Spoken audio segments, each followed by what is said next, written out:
What's up mga guys? Ayan mga paps, mga good morning sa inyo mga paps. At tayo po ay nilinis na naman po yung kapakain po ng ating mga isda. Lalo na po yung ating mga crayfish. Titingnan po natin kung ano na po ang kalagayan nila. Update ko po kayo mga paps. Pero bago ang lahat mga paps, samahan niyo muna ako yung ating malupit na intro. Let's go!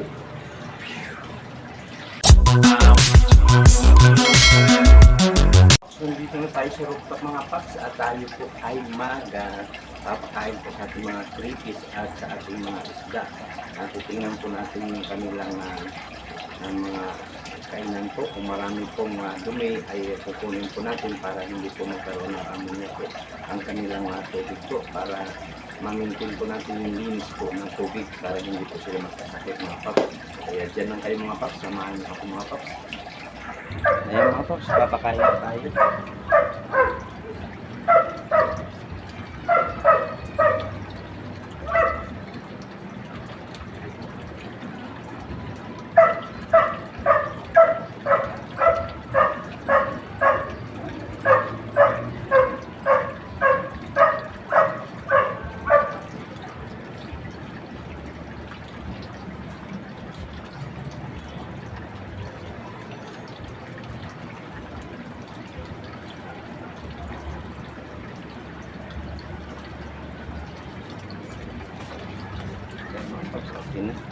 Ayan po yung ating mga crayfish mga paps. Ayan po.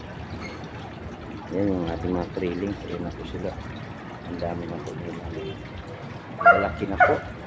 Tapos yung ating po mga isda dito. Ayan po. Okay na po sila yan. Malalaki na po sila. Tsaka yung ating golden bluegill. Ayan po yung ating golden bluegill mga paps. Ang dami. Tapos yun pa po yung ibang isda po natin. Yan. Ang dami po yun. Ang dami po nila. Saka yung ating mga crayfish po. Yan. Ayan mga paps. Yung ating mga crayfish. Ayan po sila. Lalaki na po. Ang dami po nila. Hindi ba po nagkakain?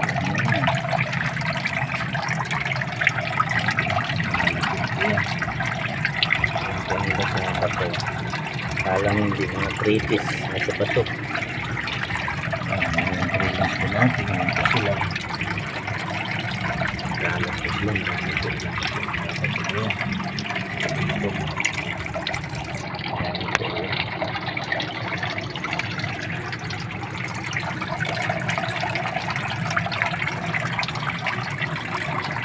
Ayan po nila mga paps. Ayan laki ng mga paps. Grabe na talaga.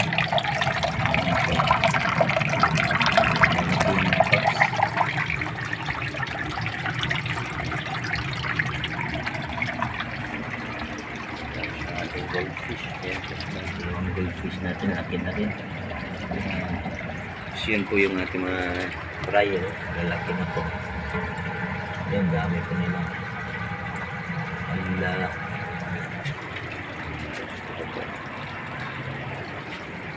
So, yung hotel po natin yan. Ang dami. Ito na po yung malapit na po ito 2 buwan.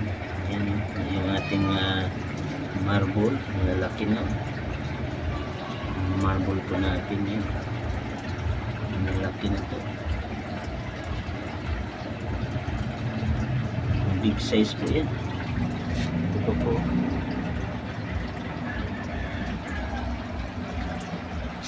Ayan po yung ating crayfish. Ayan sa loob sila po nagtatango.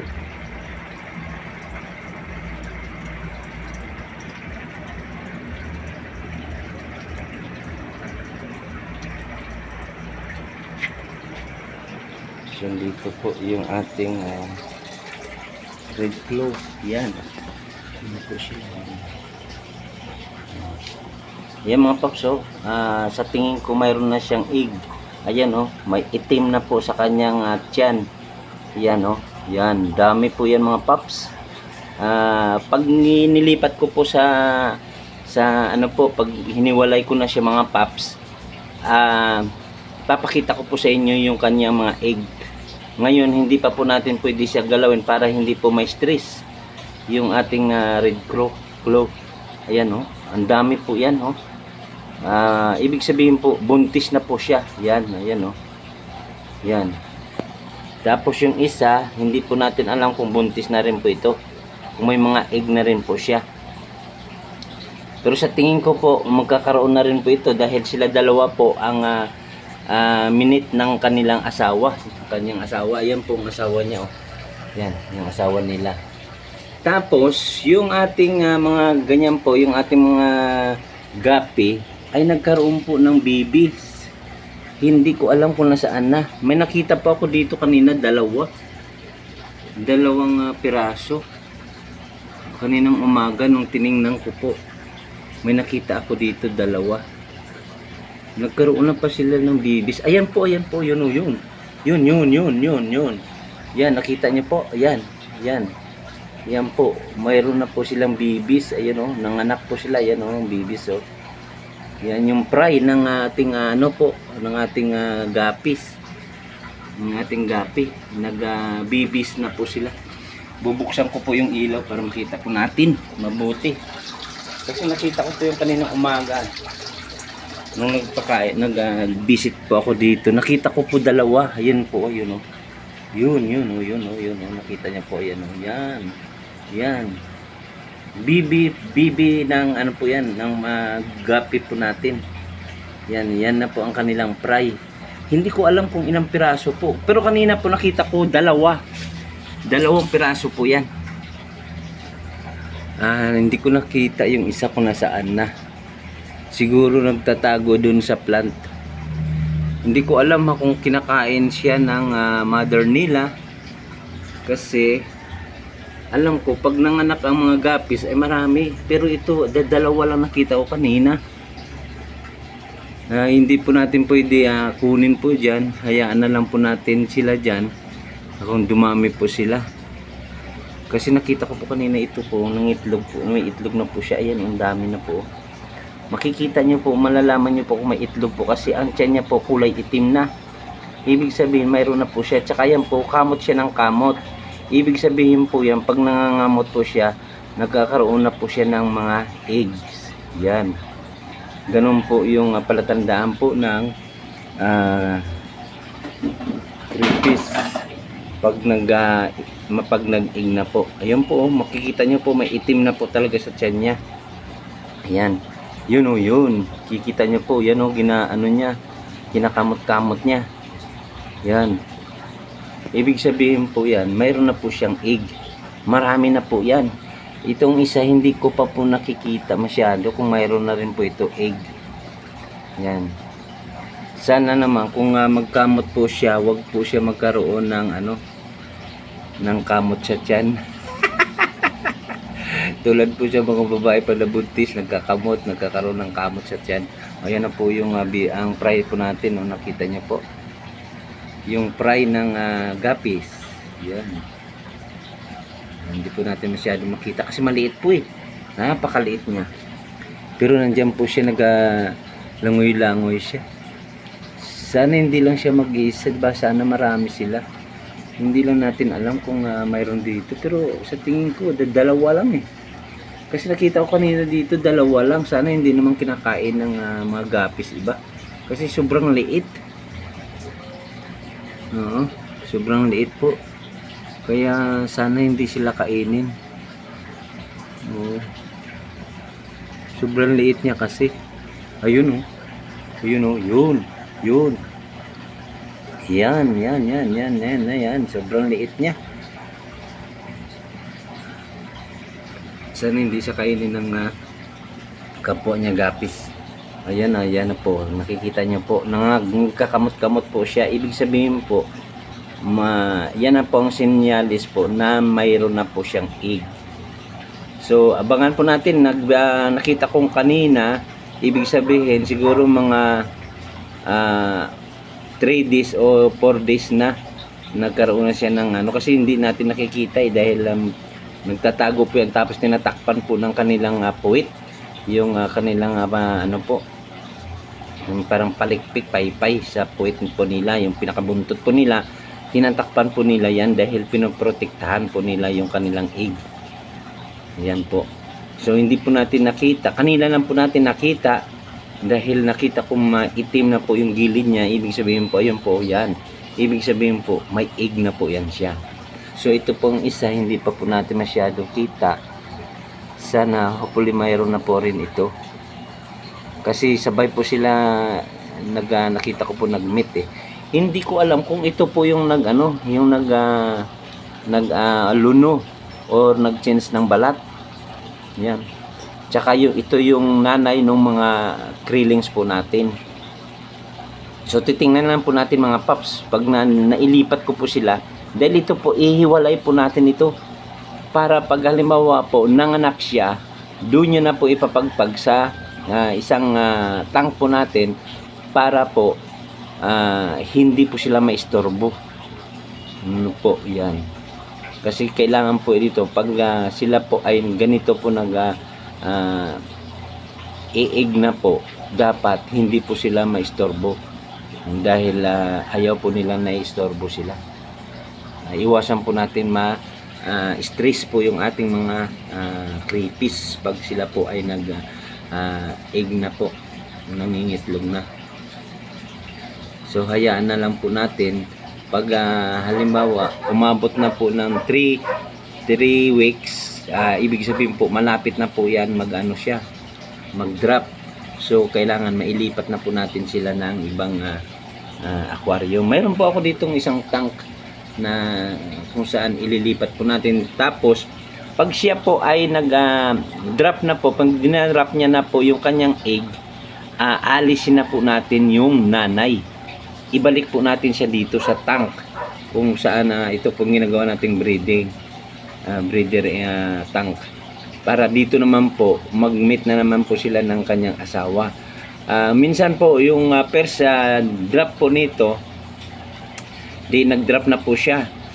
Hindi ko po pinagpag kasi nakikita ko po sa iba yung halimbawa buong-buo na po yung mga krillings ay pinapagpag po nila. Ako po hinahayaan ko na lang po dahil siyempre hindi pa po natin experience yun.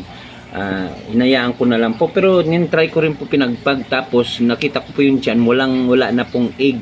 Nilipat ko na po siya sa kasama po nung kanyang mister.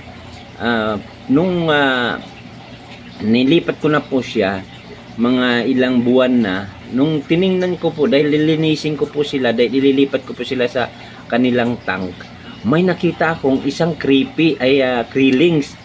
Isang piraso lang po, napakalaki niya na. Kaya naiwanan niya yung mga kapatid niya. Siguro nung nilipat ko siya, mayroon pa siyang naiwan na isang egg. So doon na lumaki sa tangke ng breeder tank natin. So nung nakita ko ay malaki na siya.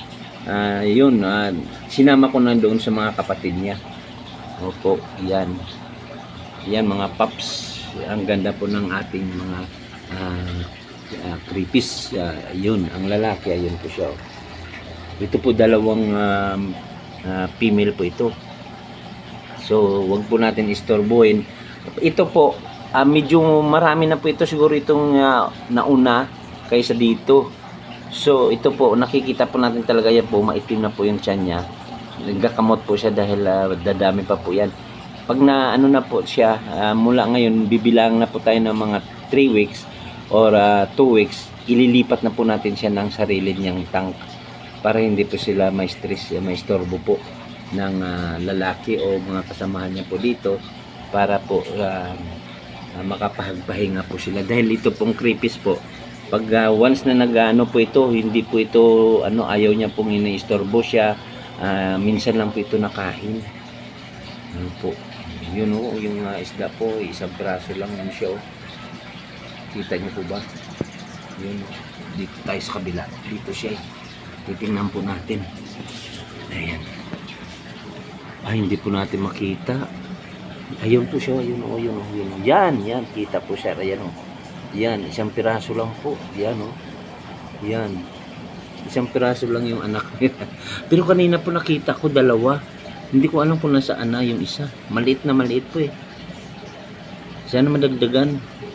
Sana mag-anak pa yung mga natin. Yan po yung ating gapis. Yan. Yan po yung ating gapis, nilagay po natin dito para sila po yung kakain po ng mga kitikiti. Kung halimbawa magkakaroon man po ng kitikiti, dito po sa ating mga tank, sila po ang kakain ng mga kitikiti. Dahil itong creepies po natin hindi po kumakain ng mga kitikiti. So hindi po magkakaroon ng kitikiti po yung ating mga tank. Yan. Tsaka mayroon po tayong ano po dito, tawag dito, filter.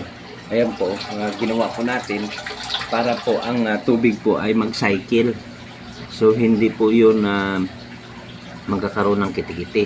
Tsaka dagdagan pa po natin ng mga isda para sila po ang kakain ng mga kitikiti. Gusto-gusto po nila yung mga kitikiti. So pag nagganap po ito, kaya hihiwalay po natin dahil yung mga krillings po ay maliliit, baka kakainin po ng mga gapis. Yun po yung aking nakikita po, in-experience ko po. Kasi minsan nakita ko nung nilagyan ko yung mga krillings ko, parang kinakain ng gapis dahil maliliit po. Yun po. Nagkakaroon na pala ito, maliliit pa, mga buntis na. Yan, naghahabulan po sila. May lalaki po, yung lalaki. So yan, nagkaroon na sila ng anak. Ayan, kaso isang piraso lang.